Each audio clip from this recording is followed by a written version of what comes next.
Welcome to the Pop Culture Lab, where we review your favorite movies and TV shows. Today, we are reviewing The Flash. Connor, let's get in the lab.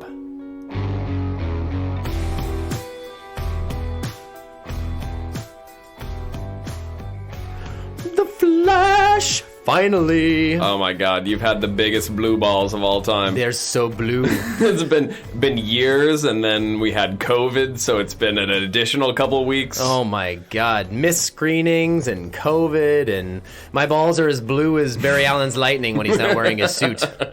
Yeah, you like that deep cut reference? Absolutely. Yeah, oh my god. So, This movie is cursed. before we even talk about what we've been watching, I mean, we'll get to The Flash. Well, I don't know. Should we talk about first just the journey getting here? We got to talk about the journey. This has is been a obviously on our long mind. journey. This has been Shackleton's journey across the Antarctic. Yes, and the ship sank several times. Yeah, this has been epic. So the delays of the film itself are well documented. This movie has been in production, well, not fully in production, but conceived for about 10 years, ever since Ezra Miller was cast. It goes back really even farther than that as a concept, but really in its current form, having to do with Ezra Miller, it goes back about 10 years when Man of Steel came out, 2013. Right around that time, because even in Batman vs. Superman, there's a very brief cameo from Ezra Miller. That's the first time you ever see him. So it goes all the way back to that. And then when the movie started production, different writers, different directors. It took them years to land on just Andy Muschietti and all that, and Christina Hodson as a writer. And so then you have all of that, and then delays from COVID. Well, delays. right. That's a good kind of stopping point there. They were ready. The movie was done. They were ready to release it, and then COVID hits. And so suddenly... Well, they have a mostly finished movie at least, yeah. Right. Yeah, I think they did pause like VFX work and all that stuff because the VFX only wrapped actually a few weeks before like the screening that I saw. Right. Well, So- and that's also in part because they had this extra time to work with, though. Yes, and look at the result. We'll get there though. But so delays from that, and then COVID. Yes, so it was delayed a couple years after that, and then just when they were ready to release it, and I think like almost a year before it came out, then you've got Ezra Miller's legal issues and accusations. That pushes the film back. We could debate how effective that decision even was. It probably let Ezra Miller's stuff die down in the public eye a little bit, but it doesn't seem to have made ultimately that much of a difference. So that was the kind of the final delay. And then our own personal journey. Yeah. I am such a big nerd fan that I heard about, the screenings that they were doing. First of all, it was screened at CinemaCon for critics and everybody, and that really generated the initial buzz of it. That was probably, like 2-3 months ago, something like that? Yeah, and that did generate a lot of buzz, even beyond James Gunn and David Zaslav saying it was one of the best superhero movies of all time. Even past that, and then average people were starting to have a good reaction to it at CinemaCon. But then Warner Brothers starts hosting these screenings, and I figured out a way to get into one. But we went to the screening. We drove like 30 minutes to get there with my brother, you and me and my brother. And we showed up, and we did not arrive early enough, and we were turned away. Well, there were 275 seats in the theater, and there were like 1,500 people there to go see this invited, movie? Yeah. They probably didn't all show up, but we got there 40 minutes early, and the theater had already been sat, and they were like, no way. There's no room. Should have come an hour earlier. Yeah. So I got another screening, and I arrived 3 hours early because I was not messing around. Yep. And I waited in line with like 5 of the nerdiest people you could possibly imagine. Sleeping on the floor playing, literally we were all playing Nintendo Switch waiting in line. There was a lot of BO and testosterone in that line, let me just say that. Yeah, you could smell it from Johnny Rockets in Pacific Place. It Well, this was the week of Clayton's wedding, and Yes. I was sick, and so I couldn't make it. I bailed. I was like, I need to just rest up and get better pronto so that I can go and be a part of Clayton's wedding. So first, we couldn't make it in. Then you're sick and you're not able to go. Yep. I was able to go, and my brother joined me, and we did actually get to see it that day, early screening, but we saw that same version that was screened at CinemaCon with we'll get to it, but the ending that was chopped off and no credits and all that, no post-credit scenes. So that's the version we saw. Then... A week later. Oh, yeah, or even 2 weeks later. Maybe, yeah. The week of the actual release, that Monday, Warner Brothers has done this for a couple of years. I went and saw the same for The Batman, but they have these fan-first screenings, and that's different than the other screenings that were hosted because it's an early screening the week of the release that is actually the theatrical cut that they're going to release in like 4 days. It's just a little bit early for the real diehards. And we went to that, you and me, already starting to not feel well. Again, I was sick this time, but I was like, there's no way in hell I'm missing this. Even though I've already seen it once, I have to see what happens after the cutoff ending. Well, and your fiance was there too, and you were trying to bring her along. Yes, but she was also not feeling well that day, and we had some Mexican food, and she didn't even touch it or drink her drink, and she was feeling so bad that she actually completely bailed out. Yep. So she left. And then we went into the theater, and we sat there. And we sat there. Then we sat there a little longer. And there's the Warner Brothers rep was there. It was that kind of a screening. And we were like, what's going on? And so I went to the bathroom. After waiting for like 30 minutes, I was like, well, okay, this is a good chance to go to the bathroom. Then the Warner Brothers rep and some poor little nerdy theater kid. The manager of the theater. Yeah. Poor guy. Seriously, they stroll back in the theater and they're like, guess what, guys?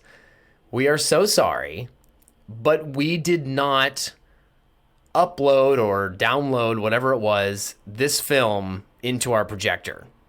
Like, we acknowledge that it's digital. We don't have a film reel that we're trying to run. I don't even understand how this is possible. They didn't pull it from the cloud or whatever the hell, but... Yeah, how is it even possible that AMC theaters would not have the movie loaded into the projector at the time of the film? Unbelievable. Yes. So they felt very badly. They gave us like refunded tickets. Yeah, they refunded our. Well, actually, my tickets.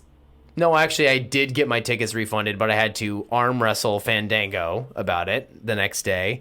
But then they gave us like 4 free passes to future movies. So they felt really bad and they tried to make it up. But literally there was a guy dressed like the Flash with his son like 3 rows in front of us.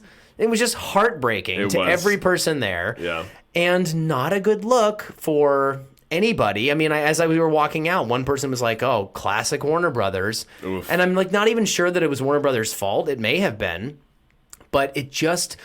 continues to go on that reputation. It was a cursed movie, man. I mean, was. how many things could possibly go wrong in the saga of releasing this film? And I think that was basically this person's sentiment. And so just unbelievable. Such an uphill battle. Well, and so then after that... So you never saw it. At that point, I hadn't seen it. And then finally... 3 attempts. When it was commercially released the following Friday...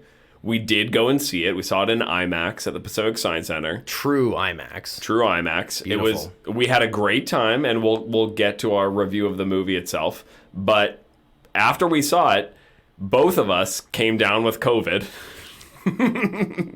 Where we have been. I already had COVID, let's be honest. That's true. Probably you were well within that, but you were just soldiering through at that point. Yeah, I couldn't taste the Chinese food, but I still wanted to go see this movie. And so for the last 2 weeks, we have been pretty hunkered down. Yes, yeah, we tried to respect that, and even though I probably did push it a little bit by going out that night. Yeah, we hunkered down, and so that is why we have not put out an episode for 2 weeks. Sorry, Alex Sarr. Our only guest and biggest fan. Yes, We're exactly. so sorry that we've let you down. And anybody else who listens regularly, we do apologize. That is not our usual mode of operation, and will not do that in the future. Well, but it's taken us 3 years. We are two of the, at least as far as I know, the two of the only people in my world who have avoided COVID for the entirety of that the took us 3 pandemic. years. I thought you meant it took us 3 years to start this podcast, which Well, may also that too. be true. That too. Yes, it took us 3 years to get COVID, and I know that for sure because my employer during COVID sent me tests every single week, and I tested it, and I tested it, and Negative, I tested. yeah. Negative. I jammed that thing up my nose week after week. I was like, maybe I'm not fishing hard enough in there. But no, sure enough, I was negative for so long. And it finally got us. Yeah. Clayton, if you're listening, I think it was your wedding. It probably Yeah. was. So many out-of-towners. Did anyone come from Florida? Somehow I think Florida's... Must be. Yeah, When Florida's in dirty. doubt, blame it on Florida. Yeah. Those unmasked, nasty Floridians. Well, now that we've given our lead up to the saga of seeing this movie, let us go into what we've been watching. Yeah, let's take a detour. We've had a lot of downtime while we've been hunkered down for COVID. What have you been watching, sir? That is true. I continue to watch Platonic, which I think I've already mentioned on here, with Seth Rogen and Yeah. Rose Byrne. Yeah. Really good show. The last episode that I watched got a little silly for me. It kind of lost a little bit. It just became a bit jokier and less believable. And what I enjoyed about the show was that it was really grounded in adult relationships and kind of how adults actually interact with each other and go about the world in a funny, elevated way. But this last episode just got a little too, like, they wouldn't act like that, is kind of how I found myself feeling. The other thing that I have started watching is the latest season of Black Mirror. Oh, yeah. Just one episode. Sure. It's called Joan is Awful. Mm-hmm. It's really, really weird. I was not expecting it to go where it went. And at first I was kind of like, I don't know about this, but it really won me over by the end. It gets so meta.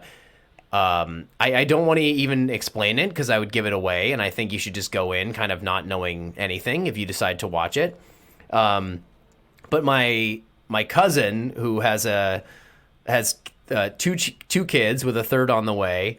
So I just had me and my fiance's wedding shower this past weekend, and at this thing was like my whole family, and my cousin, who doesn't get out much, like basically wanted me to recap the entire episode to him, and he was like on the edge of his seat, like with every word that I said. He's like, well, yeah, and then what happened next? It's like, well, dude, I'm giving you away the whole go thing. watch it. He's like, I don't care. Like I'm never gonna watch it. I have 3 kids. Like, so. He loved just my recap. He was fascinated. So I highly recommend it. The last couple seasons of Black Mirror have lost me a little bit. I find Black Mirror to be a bit hit or miss. Some of it's kind of just in the middle. But there's some episodes that I think are incredible, like some of the best episodes of TV that I've seen this decade. And then there's some that I find really stupid or off-putting, or there's one with multiple stories in it, and there's this Dr. Payne guy, and it just gets so gruesome and really quite repulsive. And so I think the show runs away with itself sometimes, but this episode was great. This episode was a strong start to this new season. I was quite impressed. And the last thing I'll say is I have been not watching, but playing Legend of Zelda: Tears of the Kingdom. I'm not the first to this party at all. It's been out for a long time, and I played Breath of the Wild to its completion, at least story-wise. I didn't unlock every shrine or Korok seed, for God's sake. There's too much of that. And I'm not going to in this game either, but it is wonderful. I am not that big of a gamer. I'm not as much of a gamer as you are. I have my Xbox One, which is old, and I have my Nintendo Switch. Yeah, I'm pretty sure. The naming convention's a disaster. But I have my Switch, which I love, and I bought Super Mario Odyssey like along with the Switch because that was the game, but I never finished that game. I never came back to it. But the Legend of Zelda games hold a very, very special place in my heart, going back to Ocarina of Time. I can't say that I even completed Majora's Mask. It didn't have quite the same zhuzh or appeal to me, but Ocarina of Time... Scary, too. It was a bit scary. At that time in our lives, Majora's Mask was scary. I was like 13. It was terrifying. And I mean, I was also easily scared for a 13-year-old.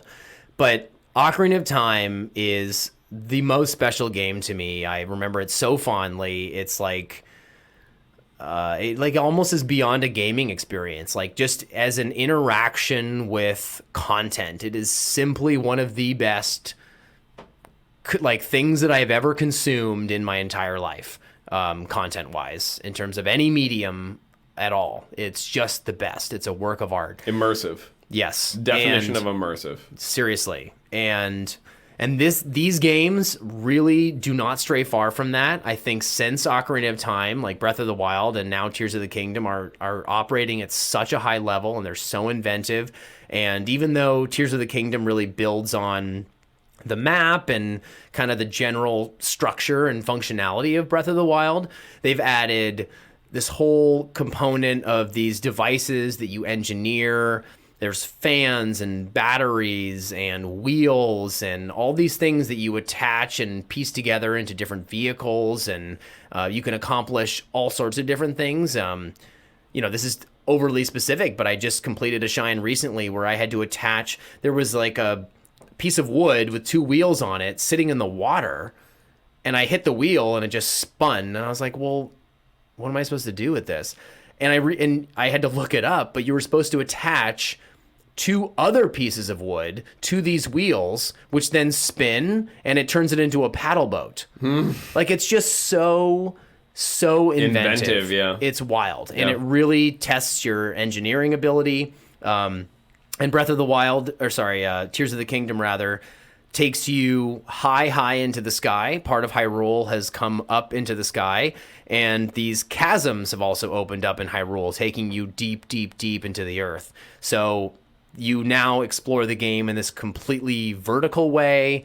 You free fall in the game for huge amounts of time. The paraglider was always really a highlight for me in Breath of the Wild, but it's taken to the complete next level in this game where you're just paragliding and using a fan to make a plane to fly yourself around. I mean, it's crazy, and it's a humongous map, and I won't even say I'm halfway necessarily. It depends on how much I end up deciding to try and accomplish, but I'm probably about halfway for what I can handle. And it's just wonderful. It's a wonderful, wonderful game, and I'm glad that you just bought it. Very excited to play it myself. I'll probably save my review and my thoughts for once I've had more of an opportunity to get into the world myself. That said, the two things that really stand out to me from Nintendo in general and their just approach to gaming are that immersiveness of the world. I think a huge part of that for Zelda in particular is the music and the sound editing in the Zelda world is next level. I've never played a game that it evokes an emotional reaction to the music. It puts you in a place. It has a sense of place beyond almost anything else I've ever experienced, and that includes, movies and TV shows and whatever else. It really evokes an emotional reaction to wherever you are.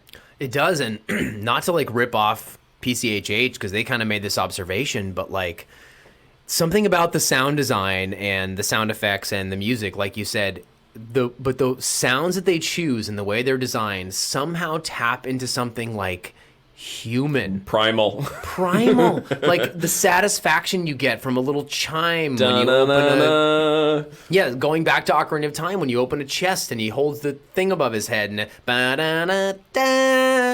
the way it crescendos, it's almost impossible to articulate, and I don't even know how you go about coming up with something like that just taps into such a deeply human wiring. Yeah. Yeah, because I'll be playing the game and my fiance will be kind of sitting there or something. I mean, she doesn't like to really hang out while I play it, but if she's cooking dinner or doing something nearby, she's like, "Oh, that's a nice little sound." Like, "Oh, that's a nice little music. I like that." I'm like, "Yeah, it's crazy. It's just works for everybody." It's beautiful. It really is beautiful. Beautifully designed. They have put such thought into every single aspect of that game, or of the franchise, really. And I'm so looking forward to playing it. I mean, you know more about games, but I would say the artistry is unmatched. Yeah. I think that's fair to say. The one thing I would add to that is that I would love to play the game Portal with you. Oh yeah, I played a little. So it's awesome. The second one is a co-op game, and so you can have 2 players. It's puzzle solving, similar to the kinds of Very much my kind shrines that are in the Zelda games. And so I think that would be fun for us to play together and maybe do a little retroactive review, maybe. I'd actually be super down. Yeah. From the little I played of it, I was like, "This is brilliant." Yeah. Yeah, it's And very much my thing. It gives you that dopamine hit once Yeah. you've like figured it out. You're trying to solve like, how does this work, and then once you figure it out, you feel so good. I'm very down. Yeah. So we'll do that. What have you been watching? What have I been watching? I've been watching a lot of stuff recently. You have me beat. Yeah, well, maybe. I don't know. I don't know about that. But certainly COVID has given me some extra time to do with what I will. And so I did finish Arcane, which I've been encouraging you to finish, or to give it a try, rather. Very, very good. One of my favorite animated projects ever, probably. The voice acting and the story is really, really good. They definitely set it up for a second season, so I'm looking forward to whenever that gets announced. Would you be up for watching with me and holding my Totally. hand? Absolutely. You might have to. Looking into your eyes. Yeah. I don't know. If I'm being totally honest, I feel like it's one of those things I may not watch without. A little bit of extra encouragement. Yeah, Sure. you might have to just sit there with me. But I would be happy to. okay. What else have I watched? I watched Palm Springs on your recommendation. Oh, Great movie. Really, really enjoyed it. We have watched a couple of time loop concept movies. Not that long ago, we watched Edge of Tomorrow, the Tom Cruise right. movie. yeah. Which is also, I think, awesome. Excellent movie. Yeah. That one took me by surprise. I was expecting something very different. I'm not a huge Tom Cruise guy, and it blew my mind. I really enjoyed it. It took a left turn, and in a very good way. Yeah. This movie, I guess I didn't go with the same expectations because I like Andy Samberg well enough, and I like J.K. Simmons, who's in it as well. And it was great. It was a really fun movie. It's so much fun. I love that it started in the middle of the time loop, that Andy Samberg had already been in this for who knows how long. Yes, I was going to say that. I think that ultimately is its biggest strength. I think that's the genius of the movie is to just start there. Like he's already been. It's like meeting Bill Murray at 3/4 of the way into that movie, where he's already been stuck in Groundhog Day for a long time. Yeah. Yeah, it was I really enjoyed it. Can't say enough about it. I will. I don't want to. So, spoiler warning for people who haven't seen this movie. Just want to give a little red flag here. I was curious at the end of the movie. It left me a little bit unsettled about where it ended. I'm still not totally sure what exactly happened. I've seen it twice, and I'm not sure that I totally clued into what you're getting at. Aren't there dinosaurs in the distance? There are. Yeah. And not only that, but they blow themselves up and to try to get themselves out of this time loop. And it's unclear to me whether they like release themselves and get to live their lives normally, or are they just on a different day? Or what's with the dinosaurs? Are they just like That displaced out of time entirely? Like, who knows? but I mean, that's doesn't kinda fun. matter. It doesn't matter. It doesn't really matter because the whole point is, and I think that Andy Samberg does a pretty good job with his kind of final speech that, I would rather be doing whatever it is with you than doing this alone or being dead. I mean, I think that they may be dead. Yeah. The existentialism, the wrestling with existentialism, and whether or not they try to kill themselves several times in the movie. Especially him, yeah. Especially him. I do love that when he unbuckles his seatbelt. Yeah. Oh my God. Or just how many times he's been killed by J.K. Simmons. Yeah. I mean, it's just pretty so good funny. too. It's a great movie. I really enjoyed it. But I agree with you. I think the movie has its emotional catharsis. So then sort of the literal question of where are they, when are they, I don't think it matters. I think it's meant to be emotionally the movie has reached its conclusion, to your point. But yeah, it is, for anyone who hasn't seen it, it is one of the most fun movies that I have seen in the last 5 years, without a doubt. Well, and I recommended it to a friend of mine who is not a big pop culture person. They're definitely not up to date on the latest stuff, and I was kind of surprised. I just recommended it offhand, and they watched it that week, and they said they loved it. And so I think that kind of speaks to the wide-ranging appeal of that movie, in a way. Yeah, I mean, not to overstate, but I almost don't see how you could not like this movie. Yeah. If you're unbelievably cynical, I guess you could roll your eyes, but... Well, and we should probably just give it... It's not just like a time loop sci-fi movie. It's a rom-com. Yeah. It's not sci-fi at all. It just uses that trope as its launching point, but it's absolutely a rom-com. Yeah. And I love a good rom-com. Me too. Yeah. And the last thing that I'll throw in here, because I am watching something else that I'll probably bring up in a future episode, but I do want to mention that I started watching The Leftovers, which is it's a Damon Lindelof project. He's the guy who made Lost and the HBO TV show on HBO that both of us watched. So The Leftovers came out. What HBO TV show? The Watchmen. Sorry, you didn't say that. I meant you said the HBO TV show that we both watched. The Watchmen. Yeah, I thought that's what you were talking about. Yeah, but he made The Leftovers probably 8 years ago. I want to say mid 2010s. Yeah, Justin Theroux and man, I gave it a solid attempt. I watched probably 4 or 5 episodes, half the first season. You were stoked about it when you first told me. I was very excited. It has really, really high reviews, and people seem to like it. I could not get through it. It was such a frustrating show. It was extremely frustrating. And I just found myself at the end of each episode just kind of getting pissed off. Oh. And that is not the experience of watching a show that I wanted. No. So eventually I kind of cut the cord and we frustrating moved on to why? else. Because did it spin its wheels or something? Or none of the characters are particularly compelling. They are. You find yourself just aggravated with the decisions they're making. Okay. Versus wanting to root for somebody. I was just annoyed by all why? Of the characters. Yeah. Just why? And in some ways, that does remind me a bit of Lost. There's some of that in Lost. I don't know. Did you ever watch that when it was out? I watched the first 3 seasons, which are probably the best. Definitely. And then I didn't after that, which is probably good for me. Definitely. From what I heard. But Lost, at least, they did have some characters that I found myself rooting for. Yeah. Not in this. Not in this at all. So I will not be returning to The Leftovers. Bumtron. Yeah. But that's enough of that. Let's go to The Flash. Something more Side fun. note on rom-coms, real quick. My fiance had not seen, I mean, this is going back a bit, but had not seen When Harry Met Sally. Oh. Or Sleepless in Seattle. Oh, man.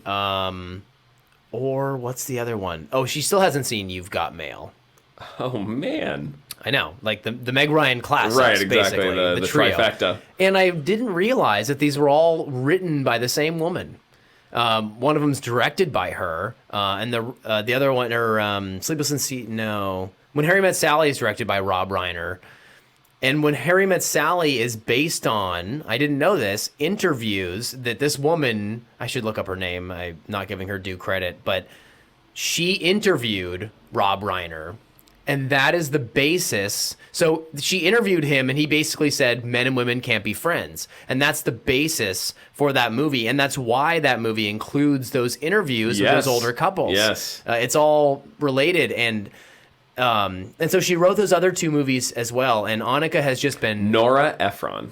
Nora Ephron, yes. Yes, she's amazing. Like, I mean, you can, those movies are a bit repetitive in a way, and they all have Meg Ryan. But one of my favorite movies is When Harry Met Sally, though. Yeah, and Meg Ryan is excellent. She adds actually something different. Like, Sally is not the same as the character that she plays in Sleepless in Seattle or You've Got Mail. I mean, there's Meg Ryan in there, but I don't know. Those movies work so well as vehicles for her, and Tom Hanks is in 2 of them, and their chemistry is just magical. They have some of the best rom-com chemistry of all time. And hers with Billy Crystal is excellent as well. Yeah. What I love about... And not to get off on a huge tangent here, but I just could not believe that she hadn't seen those, and she was so charmed by them. What were you going to say? Required viewing. I mean, what I love about those movies and about that era of rom-coms is that those people feel real. Yeah. They feel like authentic relationships that are complicated, and it's not linear. It's not a formula. It's like sometimes you have to go backwards to go forwards. Yes. And that is relationships. Yes, they zig and they zag, all those movies, actually. Yes. Because Harry Met Sally, same thing, yeah. In Sleepless in Seattle, that they go all over the United States, and even in You've Got Mail, they start out hating each other, and then they kind of go this way, and they're emailing, and they don't realize it, and so that takes them in another way. You're exactly right. Like, those movies zig and they zag, and that feels so much more human and real and like life. Yeah, just great stuff. And the child actor. Talk about child actors, which we have before. No, the one in Sleepless in Seattle, that kid knocks it out of the park. He's so good in that movie. Anyway, yeah, not to spend too much time on that, but I've been charmed by those movies all over again myself. But, well, I'm glad Annika was finally getting her education. Yeah, we've been on a bit of a rom-com stretch, and I forgot how wonderful they can be, so... Very feel good. You should throw in Never Been Kissed, that Drew Barrymore movie as well. Oh, yeah. I'm not sure I've ever seen that. You should watch it. It's a fun one. Okay. Yeah. Who's the guy? Oh, I don't even remember. Oh, it's not a... I mean, I like 50 First Dates and all that. She has pretty good rapport with Adam Sandler, but those movies aren't quite as strong. There's a couple of rom-coms that have not aged well from that era as well. Sure. Like, what's the one about Lent? Like Christian Lent? No. Lent, like 40 days without sex. What's that? Yeah. 40 days 40 and 40 days nights. and 40 nights, yeah. Not all of them have aged all that well. I'll just say that. That's fair. Yeah. All right. Well, let's on that great segue. I know. Let's go into The Flash. Smooth.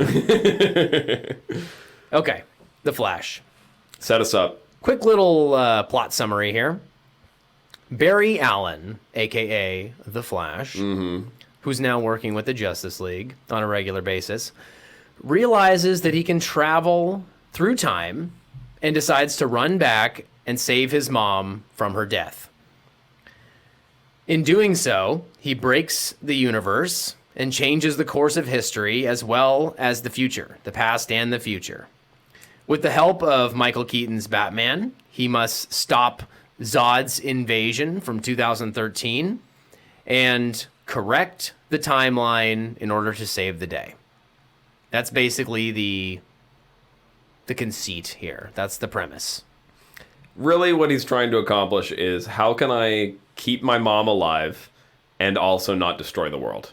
Yes. That's the goal of the movie. Even before doing so, he has a conversation with Ben Affleck's Batman, and he is wary of the fact that, to quote Ben Affleck, if you step on the wrong blade of grass, you could things can cascade and could be catastrophic for the timeline in general. Effect. Yeah. Exactly. They reference that.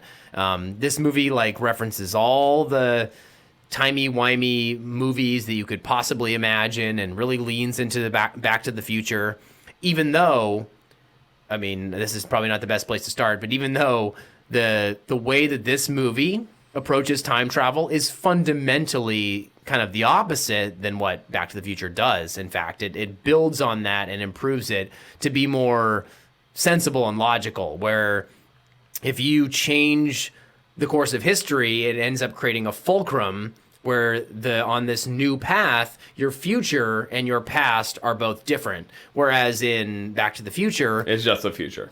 Well, when Marty McFly goes back into the past, he's still on the same timeline to the inevitable future that he had before, so he can save his siblings and all that. Although when Marty McFly arrives back to the future in the end of the movie, he has changed everything, but basically he's able to linearly travel through time and change events that directly affect his future. Whereas this movie basically says that no, that wouldn't happen at all. You'd be on a completely new path altogether.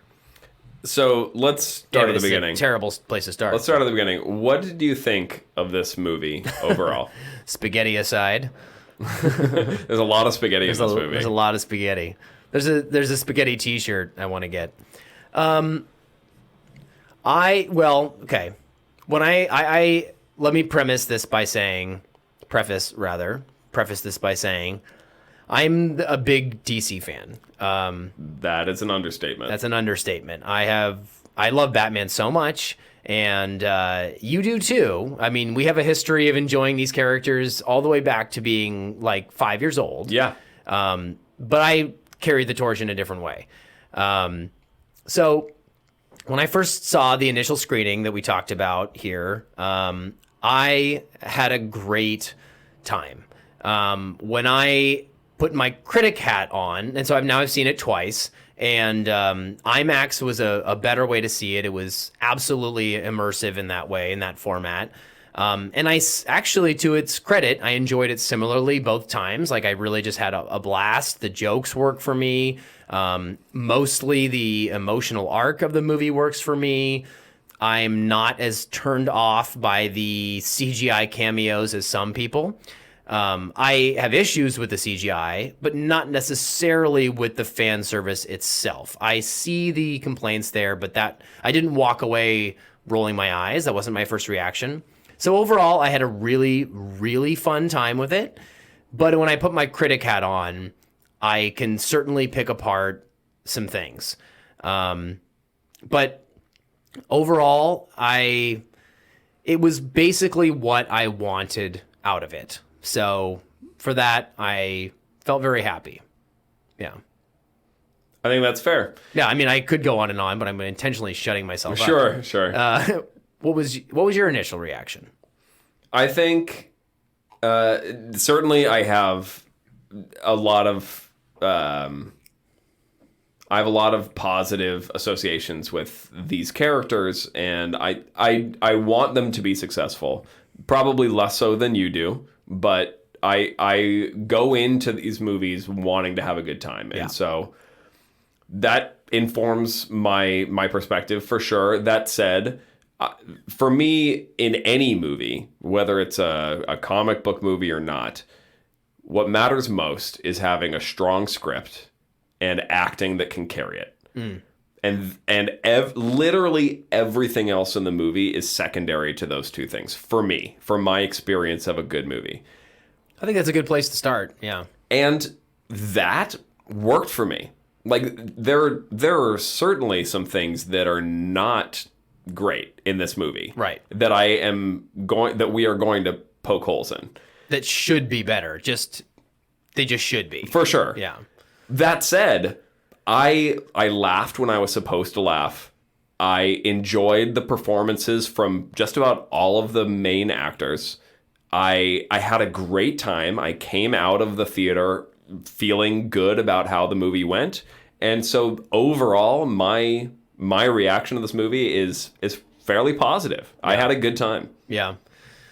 Well, I'm glad to hear that. I mean, it was a bit of a relief because I've watched other superhero movies with you, and I've watched you like squirm in your seat beside me, and I since I'd already seen it once, I was like, oh my god, if Cameron doesn't like this, like, I'm gonna be sitting here like I'm gonna have to defend it like on the podcast, and there will probably be some places where we still disagree, and I'm probably on the side of defending it when you're not, but at the same time, I'm trying my damnedest to be objective about it. Not just things like the CGI, which, you know, we can acknowledge. That, I think, is definitely what is fairly getting criticized. Yes. It was not good CGI. And fairly so. That is the most glaring wound on this movie, particularly, like we've talked about, considering how long this movie took to come out. Oh, my God. It's what like, the hell? What the fuck were your VFX artists doing? I mean, we watched Black Adam, and both of us were... I mean, say what you will about that movie. It was not a great movie. No. But the CGI was impeccable. Yes. It was very, very well designed CGI. And executed, yeah. And this, they had so much time to perfect this, and it was awful. It was awful. Yes. Particularly like in the third act. Yeah, and the cameos, the Chrono Bowl, the time travel. Yeah, right. The stuff. Chrono Bowl, and which apparently was intentional, but and the baby rubbing shower, everyone the wrong way. And the baby shower. Yeah, I'm glad you actually caught that. That's what it was called. Yeah. I think the baby shower as a concept was hilarious and awesome. Very funny. Because I've seen some reviewers who it just didn't work for them at all. And I was like, okay, well, you can complain about how the babies look and everything, but it tickled me.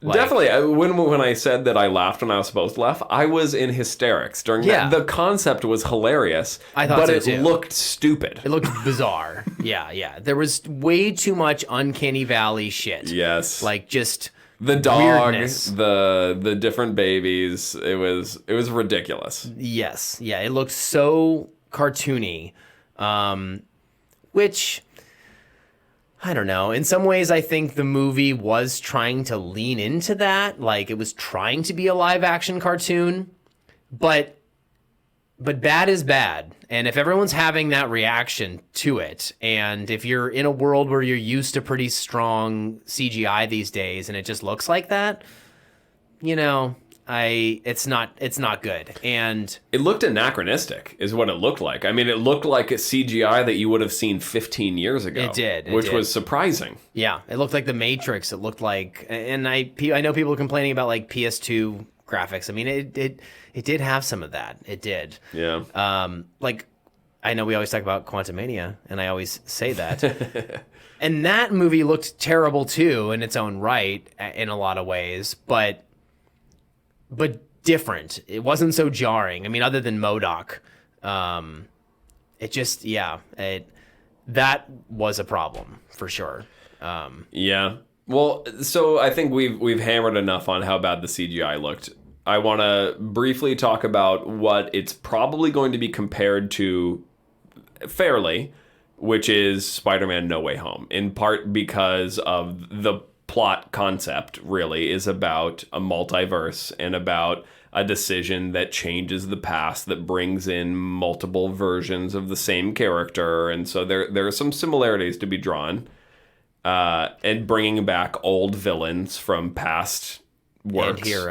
And heroes Yep. from past works.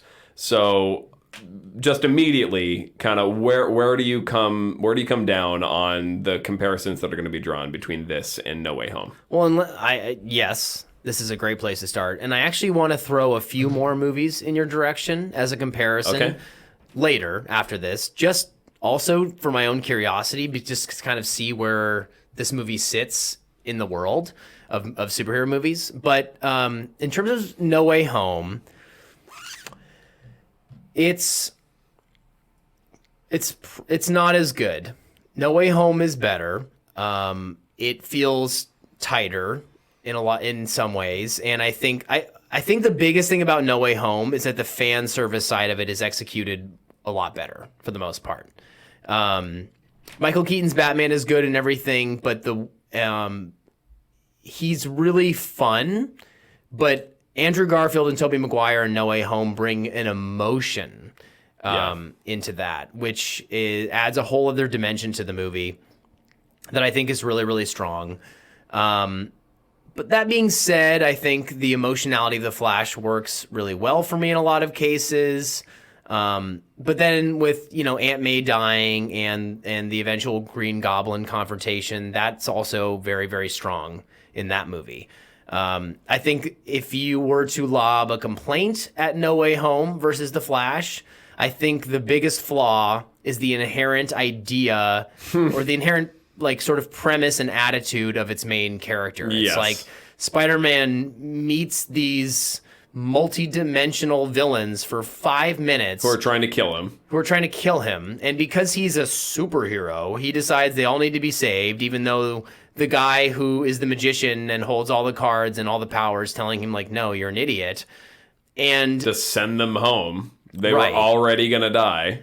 And believing in the villain is a mistake that this particular Spider-Man has made multiple times. It works really well in Homecoming because he still cares about Vulture when Vulture's trying to kill him, and that's ultimately kind of defeats Vulture because of love. That actually works really, really well, and I will always say that Homecoming is the strongest of the Tom Holland movies.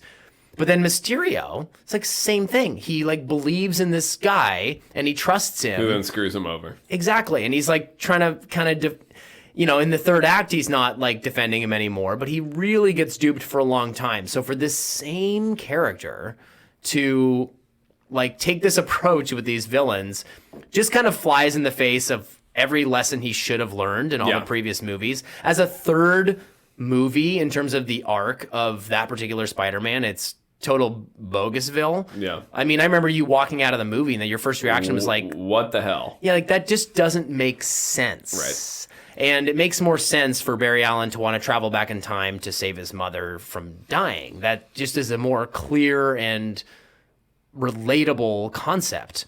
So that would probably be the biggest thing that I would lob at No Way Home, but I've spent a lot of time thinking about this, and that's about all I have. So, in all other senses, No Way Home is stronger, probably. Although, the script in The Flash is really good and really fun at times, and his performance is probably even ultimately stronger than that of Tom Holland. I think Tom Holland brings the most emotion to that film that he's brought to the Spider-Man character. But the task of playing two different characters who go through two different emotional arcs in one film is just a bigger ask of an actor than what Tom Holland had to do. So it's really not even fair to compare. But if we're comparing these movies, I think what Ezra Miller did is a real acting accomplishment. Just whoa.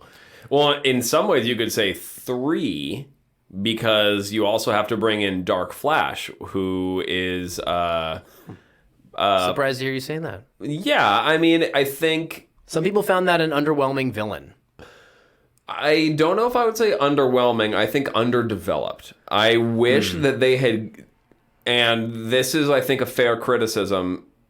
It's a little rushed. The end of the movie, the third act, when these timelines are coalescing and it's becoming clear that it all ends the same way, no matter what he does to try to divert this timeline, it all ends in the same way. It happens very, very quickly. It does. In this Chrono Bowl. It does. And I wish that they had given this Dark Flash character a little bit more time to establish that connection between how Bro Flash is past Barry. Past Barry is going to become this kind of twisted vision of desperately trying to preserve this version of the past. I think you're right. That's very fair.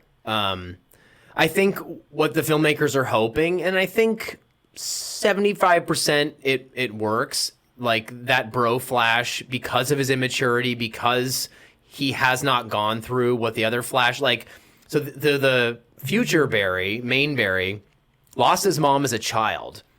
And that's traumatic, but then he's had those interim years to reconcile with that. So if you take that same person and you make them 18 years old and they've grown up with their mother that whole time, yeah. and then you confront them with the concept that they have to suddenly lose their mom, that's a whole different thing. And so I've heard a lot of people complain about that, and I don't really get it, because I think that was actually mostly done really well. And so the connection, how he became Dark Flash, is definitely underdeveloped. But I think it's fair that they lean on that character's journey and underdevelopment and lack of maturity. Like, some people are like, well, why would that Flash behave that way? I'm like, why wouldn't he? Yeah. Like, look at him. He takes everything for granted. I just can see in my own self, like my life, if I look at some young version of myself being confronted with something that I could barely wrap my head around, and something that devastating, I could see like trying over and over and over and over. Definitely. And over. I think the that. decision makes sense, but I think that they needed to do some more work to bring the audience there. No, you're right. Yeah. And so I think you're absolutely right that it makes sense from a character-driven point of view, but you as the audience member, and you in particular, because you know these characters so well, are doing some of that work for the filmmaker. That's probably true. true. To bring that character to that point. Yeah. And so I wish that they had done a little bit more of that to help us come along with them. That said, I mean, really, it did, for the most part, work for me. I will say, emotionally, and you already pointed to this, Tom Holland really does do a pretty darn good job of grounding emotionally that character in the third movie, which is, frankly, it's carrying a lot of the water for that movie to make that land in the third act. Yeah, not to knock him at all, because he brings the best emotion that he's put into Spider-Man ever into that movie. Yep. In all his, like, 5-6 appearances, whatever it is. So that's by far the best. Yeah, and I wanted more of that in this movie. To go, since I know we're going to be wrapping up here shortly, I do want to briefly mention that the music, there were some interesting scenes in this movie that made use of kind of a similar, we talked about this in the latest Guardians of the Galaxy movie, where they really... I was actually going to ask you to compare this to that film, just because of proximity. Yeah, I mean, Guardians of the Galaxy is kind of famous for integrating music into some of the scenes and really kind of creating a vibe for that scene. And I thought that this worked in this movie much, much better. Yeah, not so forced. Guardians of the Galaxy. It felt natural. It felt fun. Yeah. I really enjoyed... It heightened the emotion of each scene rather than sort of distracting. Definitely. I mean, the scene when he's running from, to Gotham or wherever it was that he was going. Oh, in the very beginning? At the very beginning. I thought they had... I don't even remember what the music choice was, but it felt just energized. Yeah. And I thought they did a really good job of that in this movie. The music choices were on point. And I have to say, quickly, about the CGI, a lot of it is awful, but there's a couple things that look actually fantastic, frankly. Like what? Well, I think the running in general, like, it was kind of strange, but it still mostly looked pretty good. Like that scene, like him running through, he ran on top of the water, he ran over the mountains. That looked pretty good. You have to recognize that a lot of stuff with Michael Keaton's Batman was definitely aided by CGI.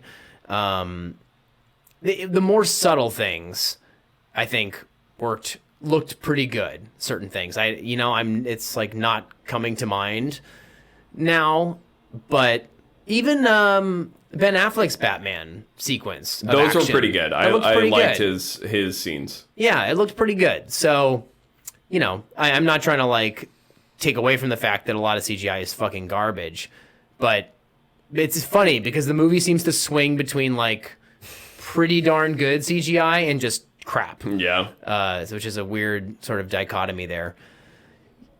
To be totally honest, I would like to continue this conversation. Yeah. But we're out of time. So it is. Maybe we can do a little addendum on our next episode. All right, what's your rating? Has it changed? Man. It's probably still like a 7.5. I really did. The script did a lot of the heavy lifting for me. Yeah. I had a good damn time watching this movie, and I would gladly watch it again. I really would. But that's because I can forgive the shitty CGI. What about you? Yeah, it's a tasty snack. I mean, I'm glad that it comes out on July 18th for streaming. I've already seen it twice. I'll watch it again. I still want to watch it again. It's a tasty treat. I think I said something like 8 or 8.5 when I first saw it, which is nostalgia and Michael Keaton and yeah. And I thought everyone was going to agree with me. So, but if I'm being real, I mean, I think for me personally and for Michael Keaton and stuff, I think on a good day I could probably go as high as an 8 and try and argue that. But if I'm like being super real with myself, especially because the CGI in some places is so atrocious and things like that, and the third act has some problems, but particularly the CGI really drags it down. Yeah. And the third act, it does kind of leave you wanting. Considering the movie is so long, the third act feels really rushed. So, yeah, 7.7 just for kicks. The Connor bonus. Just the Connor boner. Yeah.